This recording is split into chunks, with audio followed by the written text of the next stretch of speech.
In this video we'll be doing some of the basic program in C++. Now in earlier video we have done the program. Now we'll understand the data type and the variable. Now starting with variable. Variable is a name given to a memory location. It is the basic unit of storage in a program. A variable is only a name given to a memory location. All the operation done on the variable affects that memory location.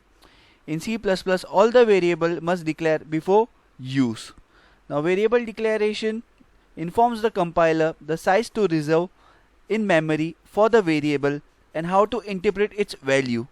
The syntax to declare a new variable in C++ is straightforward.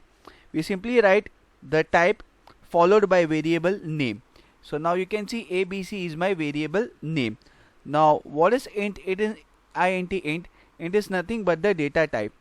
Data type defines the type of data a variable can hold. For example, an integer variable can hold integer data type. A character type variable can hold character data type. Data type in C++ are categorized in three groups: built-in, user-defined and derived. That we'll do later on. Now the declaration is how it has been given: syntax, data type and variable name. Now int is the data type and a, b, c is a variable name. It can be a character or it can be a set of character. Where integer data type is been used, where the calculation are there in numbers. Integer does not support character. Now character data type where character values are used. Float where decimal values are stored. Integer will not work in decimal. Now double where the data size is more. Int can store 4 byte, character 1 byte, float 4 byte and double 8 byte. So in this way our program will function. Now cout will what it will be print. It will be print enter 2 number. Now what is my a and b is my variable. So here the 2 number will be stored over here. That is a plus b, and in a the value of a plus b will store in the c variable. Now what it will be printing at the end, the variable c. First it will ask me enter 2 number and then it will be printing, it will be returning to me. Now let's say 2 and 2, the sum of 2 number is 4. So in this way our program is working. Enter any 2 number, variable a and b, the number will be stored, and whatever will be stored in variable a and b, that will be stored in variable c, and at the end of the result the variable c will be displayed sum of 2 number. So this was a very simple program. Now we will do area of circle. Now in that we have used data type float. Now pi is my variable. I have stored 3.14, that is the variable formula, that is the formula of pi area of circle, pi r square. Now pi, the value of pi is constant, so that's why I store in the variable pi 3.14, and r and circle, r is my radius and cr is my circle. Now initially what my program will ask, enter the radius of circle. So r variable will be used in inputting the data, that is the radius of circle. And now what will happen, radius of circle is pi r square.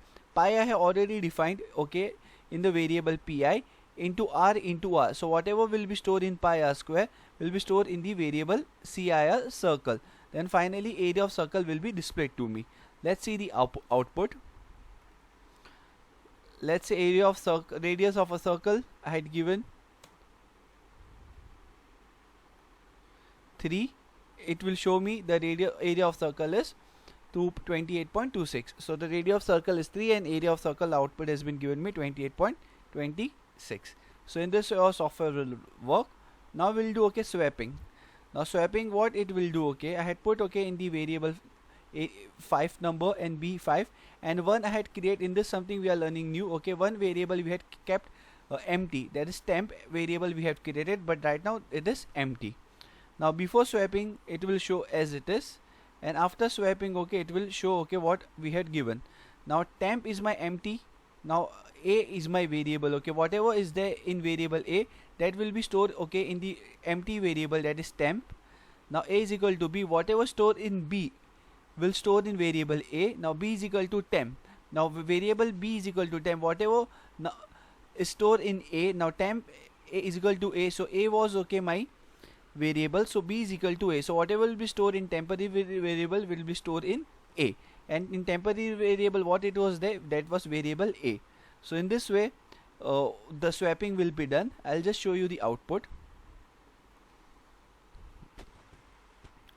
So a is equal to 5, b is equal to 10. Now a will be 10 and b will be 5. So this is the way of doing swapping. Now let's say in this I had created one temporary variable. Now without creating a temporary variable, if I want to do the swapping, what I will do, first I will remove this temporary variable. Now here I have to put